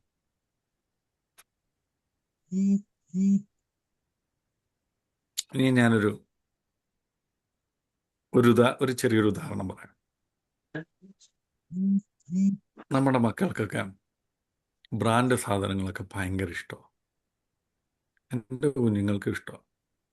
അപ്പം നമുക്ക് അറിയാവുന്നൊരു ബ്രാൻഡ് വേണമെങ്കിൽ നമുക്ക് അഡിഡാസ് എന്നങ്ങ് എടുക്കാം. അഡിഡാസിൻ്റെ ഷൂ നല്ല ഷൂവാണ്. ഇപ്പം എൻ്റെ കുഞ്ഞുങ്ങളുമായിട്ട് ഞാൻ ഷൂ മേടിക്കാൻ പോവാം. അപ്പം നേരെ കടയിൽ ചെന്നു. അവിടെ ചെന്ന് നിൽക്കുമ്പോൾ എനിക്ക് അവന് അഡിഡാസിൻ്റെ ഷൂ മേടിച്ചു കൊടുക്കാനുള്ള കാശ് എന്തുകൊണ്ട് ഉണ്ട്. അതിനുള്ള കപ്പാസിറ്റി ഇപ്പോൾ എനിക്ക് ഒരു പിതാവ് എന്ന നിലയ്ക്ക് എൻ്റെ മോന് കൊടുക്കാനുള്ള ഉണ്ട്. അഡിഡാസിൻ്റെ ഷൂവിന് 1200 രൂപയാണെന്നങ്ങ് വെച്ചോ. എനിക്കറിയത്തില്ല എത്രയാണെന്ന്. 1200 എന്നങ്ങ് വെച്ചോ. പക്ഷേ ഒരുമാതിരി നല്ല ഒരു ബ്രാൻഡ് ഒരു 800 രൂപയ്ക്ക് കിട്ടും, അല്ലെങ്കിൽ ഒരു 600 രൂപയ്ക്ക് കിട്ടും. അപ്പം ഞാനെന്താ ചെയ്യണ്ടേ? എനിക്കിതിലെങ്ങനെ നീതി കാണിക്കാൻ പറ്റും? നിങ്ങൾ പറ. നമ്മൾ ഇന്നൊന്ന് ചിന്തിക്കാൻ വേണ്ടി ഇതൊരു ബൈബിൾ ക്ലാസ് ആയതുകൊണ്ട് ആ 800 യൂഷ്വലി രൂപ മേടിച്ച് ഞാൻ ചെയ്യുന്നൊരു കാര്യമുണ്ട്. ഞാൻ എൻ്റെ കുഞ്ഞുങ്ങളോട് പറയും, മക്കളെ, ഇത് അപ്പനും അമ്മയ്ക്കും മേടിച്ച് തരാൻ പറ്റും. പക്ഷെ നമ്മൾ ചെയ്യാൻ പോകുന്നത് എന്താണെന്നറിയോ? നമ്മൾ അതിന് പകരം ഇത് മേടിക്കും.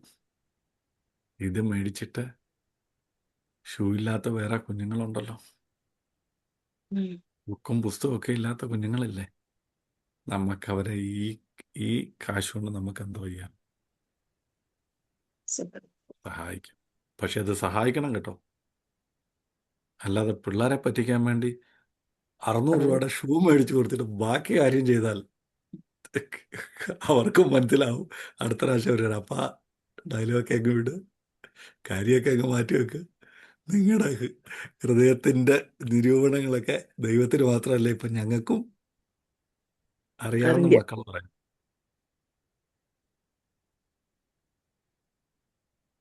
അവരെപ്പറ്റി പറയുന്നത് നിഷ്കളങ്കനായിരുന്നു, നീതിമാനായിരുന്നു. നമുക്ക് ചെയ്യാൻ പ്രിയമുള്ളവർ, നമുക്കും ദൈവത്തിൻ്റെ സ്നേഹമൊന്ന് പ്രദർശിപ്പിക്കാം.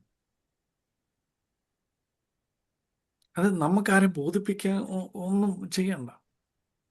ഇപ്പം നമ്മൾ അഡിഡാസോ അല്ലെങ്കിൽ ഒരു കോസ്റ്റ്ലിയൊക്കെ വെച്ചാൽ ആ ബ്രാൻഡാണല്ലേ എന്ന് ഒരാൾ പറയുമായിരിക്കും. അത് കേൾക്കുമ്പോൾ ഒരു സന്തോഷം. പക്ഷെ അതിനേക്കാൾ എത്ര വലുതാ അന്ത്യനാളിൽ അവിടെ നിൽക്കുമ്പോൾ കർത്താവ് പറയാം, നീതിമാനെ വാ.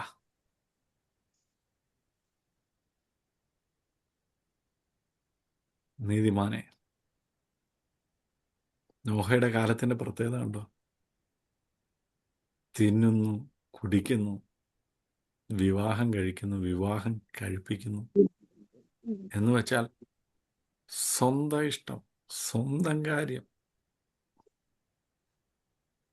അതിന് കർത്താവായ യേശുക്രിസ്തു പറഞ്ഞിട്ടുള്ള ഉപമയുണ്ട്. ലൂക്കോസിൻ്റെ സുവിശേഷം 14 അധ്യായം 16 വാക്യം. ലൂക്കോസ് ചാപ്റ്റർ 14 വേഴ്സ് 16.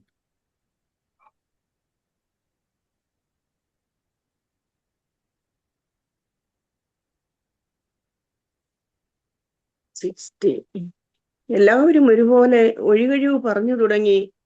ഒന്നാമത്തവൻ അവനോട്, ഞാനൊരു നിലം കൊണ്ടതിനാൽ അത് ചെന്ന് കാണേണ്ടതെന്ന് ആവശ്യമുണ്ട്, എന്നോട് ക്ഷമിച്ചു കൊള്ളണം എന്ന് ഞാൻ അപേക്ഷിക്കുന്നു എന്ന് പറഞ്ഞു. മറ്റൊരുത്തൻ, ഞാൻ 5 കാളയെ കൊണ്ടിട്ടുണ്ട്, അവയെ ശോധന ചെയ്യുവാൻ പോകുന്നു, എന്നോട് ക്ഷമിച്ചു കൊള്ളണം എന്ന് ഞാൻ അപേക്ഷിക്കുന്നു എന്ന് പറഞ്ഞു. വേറൊരുത്തൻ, ഞാൻ ഇപ്പോൾ വിവാഹം കഴിച്ചിരിക്കുന്നു, വരുവാൻ കഴിവില്ല എന്ന് പറഞ്ഞു. ദാസൻ മടങ്ങി വന്നു യജമാനോട് അറിയിച്ചു. അപ്പോൾ വീട്ടുടയവൻ കോപിച്ചു ദാസനോട്, നീ വേഗം പട്ടണത്തിലെ വീതികളിലും ഇടത്തെരുക്കളിലും ചെന്ന് ദരിദ്രന്മാർ, അംഗഹീനന്മാർ, കുരുടന്മാർ, മുടന്തന്മാർ എന്നിവരെ കൂട്ടിക്കൊണ്ടുവരിക എന്ന് കൽപ്പിച്ചു. പിന്നെ ദാസൻ, യജമാനനെ, കൽപ്പിച്ചത് ചെയ്തിരിക്കുന്നു, ഇനിയും സ്ഥലമുണ്ട് എന്ന് പറഞ്ഞു. യജമാനൻ ദാസനോട്, നീ പെരുവഴികളിലും വേലികൾക്കരിയെയും പോയി എന്റെ വീട് നിറയേണ്ടതിന് കണ്ടവരെ അകത്തു വരുവാൻ നിർബന്ധിക്കുക. ആ ക്ഷണിച്ച പുരുഷന്മാർ ആരും എന്റെ അത്താഴം ആസ്വദിക്കയില്ല എന്ന് ഞാൻ നിങ്ങളോട് പറയുന്നു എന്ന് പറഞ്ഞു. ആമേൻ. ആമേൻ. Thank you. ഇവിടെ പറയുന്നത് അവസരം കിട്ടിയിട്ട്, ഈ വിളി ഉണ്ടായിട്ട്, തെരഞ്ഞെടുപ്പുണ്ടായിട്ട്. അതിൻ്റെ ഈ 14 വാക്യം ഇപ്രകാരമാണ് പറയുന്നത്. ലൂക്കോസിൻ്റെ സുവിശേഷം 14 അധ്യായം 24 വാക്യം. ആ ക്ഷണിച്ച പുരുഷന്മാർ ആരും എന്റെ അത്താഴം ആസ്വദിക്കയില്ല എന്ന് ഞാൻ നിങ്ങളോട് പറയുന്നു എന്ന് പറഞ്ഞു.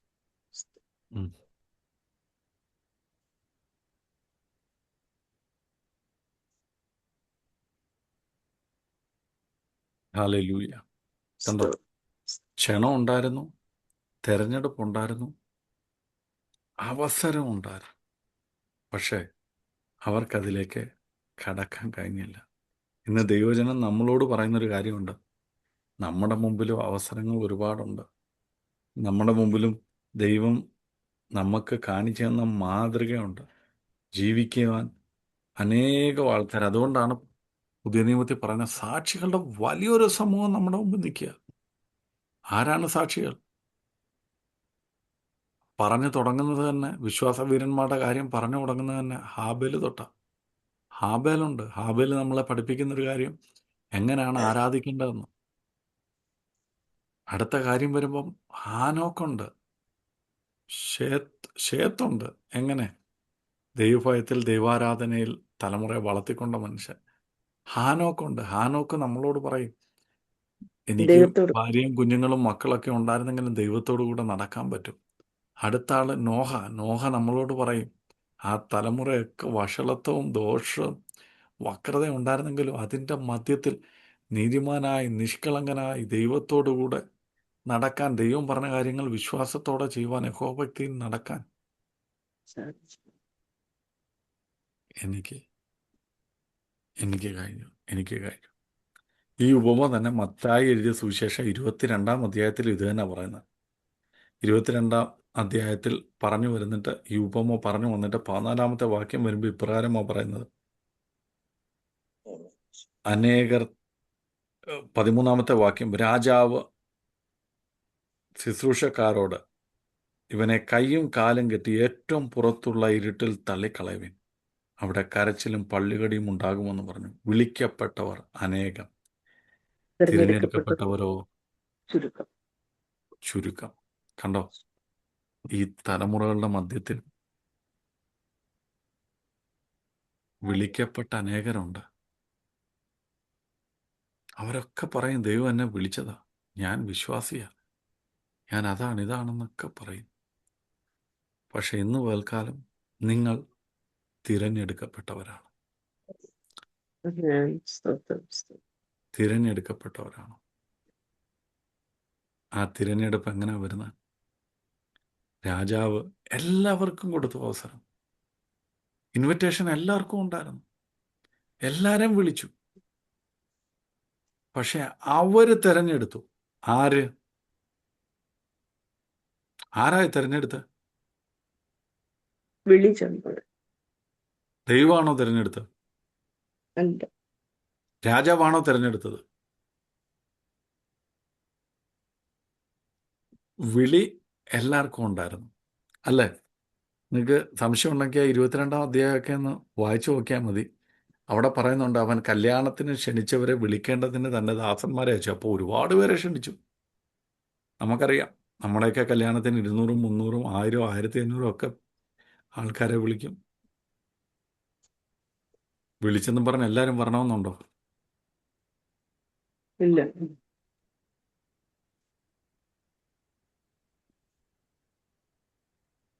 അത് തിരഞ്ഞെടുത്തവർ. ഇന്ന് ദൈവം നമ്മുടെ മുമ്പിൽ വെച്ചിരിക്കുന്ന ഒരു മാതൃക. ഇന്ന് വൽക്കാലം പറയാൻ പറ്റുമോ, കർത്താവേ, അങ്ങനെ ഒരു മാതൃക തിരഞ്ഞെടുക്കാൻ എന്നെ എന്ത് വേണം? അങ്ങ് സഹായിക്കണം. എനിക്ക് ഇന്ന് ഈ രാത്രി അങ്ങയുടെ കൃപ വേണ്ടത് എൻ്റെ ഈ തലമുറയിൽ നീതിമാനായി നിഷ്കളങ്കനായി അങ്ങോട്ടുകൂടെ നടക്കാൻ. അങ്ങ് എന്നോട് പറയുന്ന കാര്യങ്ങൾ വിശ്വാസത്തോടെ ചെയ്യാൻ. ഇതിന് വിശ്വാസം വേണം കേട്ടോ, വിശ്വാസം വേണം. കാര്യം നമ്മുടെ കയ്യിൽ ഒരുപക്ഷെ നാളെ എന്താണെന്ന് അറിയാതിരിക്കുമ്പോഴായിരിക്കും ദൈവം ഒരാളോട് നമ്മളോട് സഹായിക്കാൻ പറയുന്നത്. ചിലപ്പോൾ കയ്യിൽ 1000 രൂപ ഉണ്ടായിരിക്കത്തുള്ളൂ. അന്നേരമായിരിക്കും വേറൊരാൾ 1000 രൂപയുടെ ആവശ്യമായിട്ട് നമ്മുടെ മുമ്പിൽ വരുന്നത്.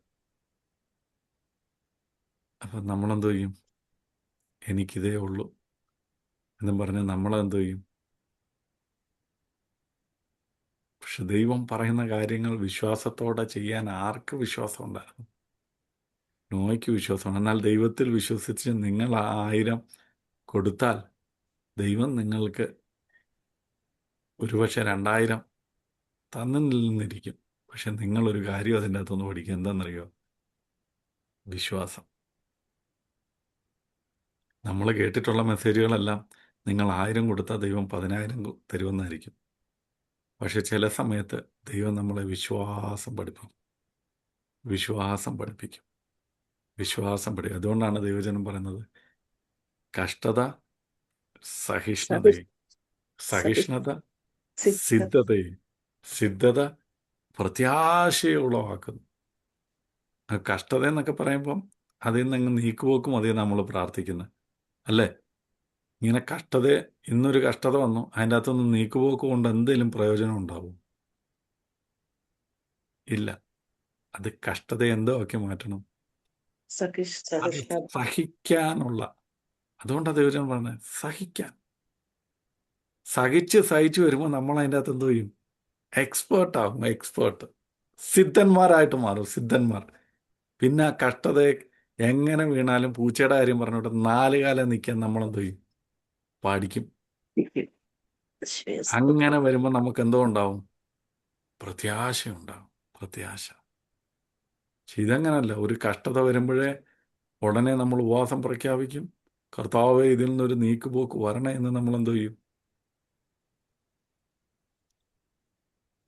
ഇന്നുള്ള കഷ്ടതകളെ നാളെ നമുക്ക് മറ്റുള്ളവരുടെ മുമ്പിൽ പറയാൻ പറ്റുന്ന അവസരങ്ങളാക്കി, അനുഭവങ്ങളാക്കി മാറ്റി. പ്രിയമുള്ളവരെ, അതാ ദൈവം നമ്മൾ ഇന്ന് ആഗ്രഹിക്കുന്നത്. അതാണ് നോഹ നമ്മളെ പഠിപ്പിക്കുന്നത്. താൻ പറയുകയാണ്, ദൈവം എന്നോട് പറഞ്ഞു, ഞാൻ വിശ്വാസത്തോടെ അത് ചെയ്തു. എത്ര നാൾ പുള്ളിക്കാരൻ ഈ പെട്ടകം ഉണ്ടാക്കി, എത്ര നാൾ അതിൻ്റെ മുമ്പിൽ അധ്വാനിച്ചു എന്നൊന്നും നമുക്കറിയത്തില്ല. അന്ന് ഇത്ര വലിയ ടെക്നോളജി ഒന്നും ഇല്ല. അന്ന് നോഹയ്ക്ക് എന്തോരം കാശ് വേണ്ടി വന്നെന്നൊന്നും നമുക്കറിയത്തില്ല. പക്ഷേ കുടുംബമായിട്ട് അവർ ആ അവസ്ഥയിൽ, അതിൻ്റെ കൂടെ ദൈവം എന്നോട് ചെയ്യാൻ പറഞ്ഞതാ, കർത്താവ് എന്നോട് പറഞ്ഞൊരു പ്രോമിസാ എന്ന് പറഞ്ഞ് അപ്പനോട് ദൈവം കൊടുത്ത വാഗ്ദത്തത്തിൻ്റെ പിന്നാലെ മക്കളും ഭാര്യയൊക്കെ ഒരുമിച്ച് നിൽക്കുന്നെങ്കിൽ അതിൻ്റെ പിന്നിലുള്ള ദൈവപ്രവൃത്തി. അങ്ങനെയെങ്കിൽ എന്നെ കേൾക്കുന്നവരെ, നമുക്ക് ദൈവത്തോട് പറയാം.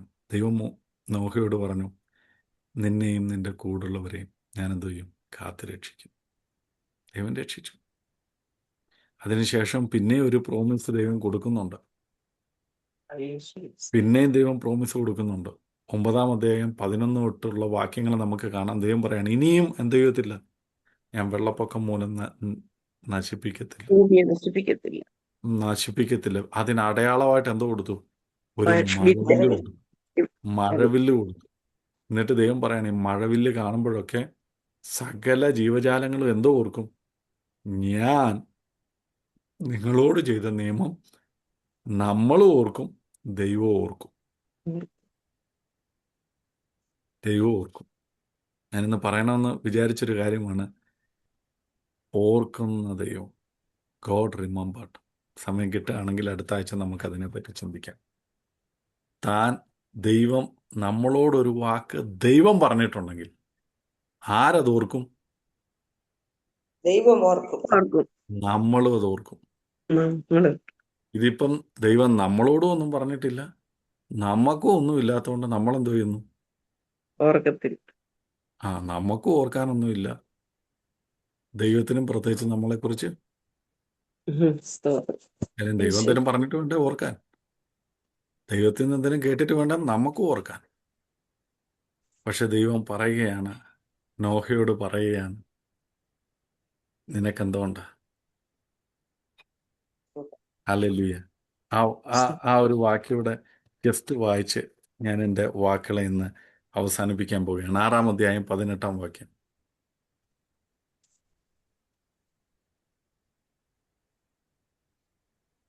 ആറാം അധ്യായം 18, ഉൽപ്പത്തി പുസ്തകം 6:18. നിന്നോടോ ഞാനൊരു നിയമം ചെയ്യും, നീയും നിന്റെ പുത്രന്മാരും ഭാര്യയും പുത്രന്മാരുടെ ഭാര്യമാരും പെട്ടകത്തിൽ മതി. അത് നമ്മൾ ഓൾറെഡി വായിച്ചു. ദൈവം നോഹയോട് ചെയ്യുന്ന നിയമം. 8-ാം അധ്യായം 1-ാം വാക്യം. ദൈവം നോഹയെയും അവനോടുകൂടെ പെട്ടകത്തിലുള്ള സകല ജീവികളെയും സകല മൃഗങ്ങളെയും ഓർത്തു. ദൈവം മതി. ദൈവം ഓർത്തു. എന്തോർത്തു? സകല നോഹയെയും അവനോട് എന്തോർത്തു? മൃഗങ്ങളെയും ഓർത്തു. അതാണ് നമ്മൾ 6-ാം അധ്യായം 18-ാം വാക്യം വായിച്ചത്. ദൈവം പറഞ്ഞ നിയമം, ദൈവം ചെയ്ത നിയമം എന്തായിരുന്നു? നിയമം, നിന്നെയും നിന്നോട് കൂടെയുള്ള പെട്ടകത്തിലുള്ള സകലത്തെ ഞാൻ എന്ത് ചെയ്യും? രക്ഷിക്കും. അടുത്ത അധ്യായം ആയപ്പോഴത്തേന് ദൈവം എന്തോ ചെയ്തു? അത് നിവർത്തിച്ചു. ഓർത്തു. അങ്ങനെയെങ്കിൽ ഇന്ന് ദൈവം നമ്മളോട് എന്തെങ്കിലും പറഞ്ഞിട്ടുണ്ടോ? ഇല്ലെങ്കിൽ നമുക്ക് ദൈവത്തോട് പറയാം, കർത്താവേ, എനിക്ക് അങ്ങിൽ നിന്നൊരു വാക്ക് വേണം.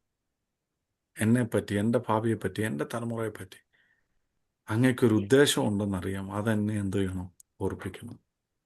അതെന്നോടൊന്നങ്ങ് പറയണം. അതെന്നെ ഒന്നങ്ങ് അറിയിക്കണം. അങ്ങനെയുള്ളവർക്ക് ചങ്കുറ്റത്തോട് ദൈവത്തോട് പറയാൻ പറ്റും, കർത്താവേ, അങ്ങയുടെ വാഗ്ദത്തം ഒന്നങ്ങ് ഓർക്കണേ, അങ്ങയുടെ വാഗ്ദത്തം ഒന്ന് ഓർക്കണേ. എന്നോട് പറഞ്ഞത് അങ്ങ് മറന്നു കളയത്തില്ലല്ലോ. അങ്ങനെ ദൈവം ഓർത്ത അനേകം വ്യക്തിജീവിതങ്ങൾ ദൈവവചനത്തിലുണ്ട്. എങ്ങനെയെങ്കിലും ഇന്ന് കുറച്ച് കാര്യങ്ങൾ നമ്മൾ നോഹയിൽ നിന്ന് പഠിച്ചു. തൻ്റെ തലമുറയിൽ നിഷ്കളങ്കനായിരുന്നു, നീതിമാനായിരുന്നു, ദൈവത്തോടു കൂടെ നടന്ന വ്യക്തിയായിരുന്നു. ലഭിച്ചു. ദൈവം പറഞ്ഞ കാര്യങ്ങൾ ചെയ്യുവാൻ തക്കോണം വിശ്വാസമുള്ള വ്യക്തിയായിരുന്നു, യഹോഭക്തനായിരുന്നു. അങ്ങനെയെങ്കിൽ എന്താണ് നീതി പ്രവൃത്തി എന്നൊക്കെ നമ്മൾ കേട്ടു. ദൈവജനം നമ്മളോട് പറയുന്നു, വിളിക്കപ്പെട്ടവർ അനേകരാ, എന്നാൽ തിരഞ്ഞെടുക്കപ്പെട്ടവരോ ചുരുക്കം. ഇന്ന് എന്താ തിരഞ്ഞെടുക്കേണ്ടതെന്നുള്ളത് നമ്മുടെ മുമ്പിലുണ്ട്. നീതിമാനായും നിഷ്കളങ്കനായും ദൈവത്തോടു കൂടെ നടക്കാൻ, ദൈവം പറയുന്ന കാര്യങ്ങൾ വിശ്വാസത്തോടെ ചെയ്ത് യഹോഭക്തനായിട്ട് ജീവിക്കാൻ നമ്മൾ ഇന്നതൊന്ന് തിരഞ്ഞെടുക്കാൻ, അതോ നമ്മളിപ്പോൾ ജീവിക്കുന്നോട്ട് ജീവിക്കാനാണോ നമ്മൾ തുടർന്നും താല്പര്യപ്പെടുന്നത്? കണ്ണുകളെ അടയ്ക്കാൻ നമുക്ക് പ്രാർത്ഥിക്കാം. കർത്താവെ, കേൾക്കപ്പെട്ട വചനത്തിന് മുമ്പാകെ നമ്മളെ തന്നെ നമുക്കൊന്ന് താഴ്ത്തി സമർപ്പിക്കാം. കർത്താവെ, അടിയനെ താഴ്ത്തി സമർപ്പിക്കാം. അങ്ങനെക്കുറിച്ച് എന്താഗ്രഹിക്കുന്നു അതുപോലെ ആയിത്തീരുവാൻ അങ്ങനെ സഹായിക്കണം. Make me the way what you want me to be, Lord. കർത്താവെ, അങ്ങ് എന്നെക്കുറിച്ച് എന്താഗ്രഹിക്കുന്നു അതുപോലെ. ഞങ്ങൾ നോയ അപ്പച്ചനെ പറ്റി കേട്ടു. കർത്താവെ, താൻ ആ തലമുറയിൽ വ്യത്യസ്തനായിരുന്നു, നീതിമാനും നിഷ്കളങ്കനും, അങ്ങയോടുകൂടെ നടന്ന് അങ്ങ് പറയുന്ന കാര്യങ്ങൾ ചെയ്യുവാൻ തക്കോണം വിശ്വാസത്തിൻ്റെ വീരൻ, വിശ്വാസമുള്ള യഹോഭക്തനായിട്ട് ജീവിച്ചു. തൻ്റെ കുടുംബത്തിന് മുമ്പാകെ മാതൃകയുള്ളവനായി തൻ്റെ കുടുംബത്തെയും തന്നോടുകൂടെ ഉള്ള സകല ജീവജാലങ്ങളെയും രക്ഷിക്കുവാൻ തക്കോണം ദൈവം ഉപയോഗിച്ചതുപോലെ, കർത്താവെ, ഇന്ന് ഈ വാക്ക് കേട്ട അടിയനെയും, കർത്താവ്, ഈ വാക്ക് സംസാരിച്ച അടിയനെയും, ഇത് കേട്ട ഓരോരുത്തരെയും കർത്താവെ ഒന്ന് സഹായിക്കണം. വരും നാളുകളിൽ നോഹയെപ്പറ്റി ഞങ്ങൾ പറഞ്ഞതുപോലെ, കർത്താവെ, എൻ്റെ അപ്പൻ, എൻ്റെ അമ്മ, എൻ്റെ അപ്പൂപ്പൻ അവർ ദൈവത്തെ അറിഞ്ഞു നീതിമാനായി ജീവിച്ചതുകൊണ്ട് എന്ന് ഞങ്ങളുടെ തലമുറകൾ സാക്ഷ്യം പറയത്തക്കോണം, കർത്താവെ, ആ ഒരു ലെഗസി ഞങ്ങളുടെ തലമുറകളിലേക്ക് കൈമാറുവാൻ തക്കോണം അങ്ങ് ഞങ്ങളെ സഹായിക്കണം. എന്നെ സഹായിക്കണം. മാതൃകയുള്ളവരായി ജീവിപ്പാൻ. കർത്താവെ, അന്ത്യനാളിൽ ആ സിംഹാസനത്തിൻ്റെ മുമ്പിൽ അങ്ങിരിക്കുമ്പോൾ നീതിമാന്മാരെ എന്നുള്ള വിളി കേൾക്കുവാൻ ഞങ്ങളെ സഹായിക്കണം. ഞങ്ങൾക്ക് തന്ന സകലത്തിലും നീതിയോടെ കാര്യങ്ങൾ പ്രവർത്തിക്കാൻ ഞങ്ങൾക്ക് തന്ന സമയം, സമ്പത്ത്, ജ്ഞാനം, ബുദ്ധി, വിവേകം, ആരോഗ്യം, സകലത്തിലും നീതിയോടെ കാര്യങ്ങൾ ചെയ്യുവാനുള്ള ദൈവകൃപ അങ്ങ് ഞങ്ങൾക്ക് നൽകും. അങ്ങ് ഞങ്ങളെ സഹായിക്കും, ഒരുമിച്ച് അനുഗ്രഹിക്കും. അങ്ങയുടെ കൃപ ഞങ്ങളുടെ മേൽ പകർന്ന് ഞങ്ങളെ സഹായിക്കും. പ്രാർത്ഥനയായിട്ടിരിക്കാൻ സ്തോത്രം, യേശുവിൻ നാമത്തിൽ തന്നെ. ആമേൻ, ആമേൻ, ആമേൻ. ദൈവം എല്ലാവരെയും ധാരാളമായിട്ട് അനുഗ്രഹിക്കട്ടെ. See you all next week. Thank you. Thank you. Thank you.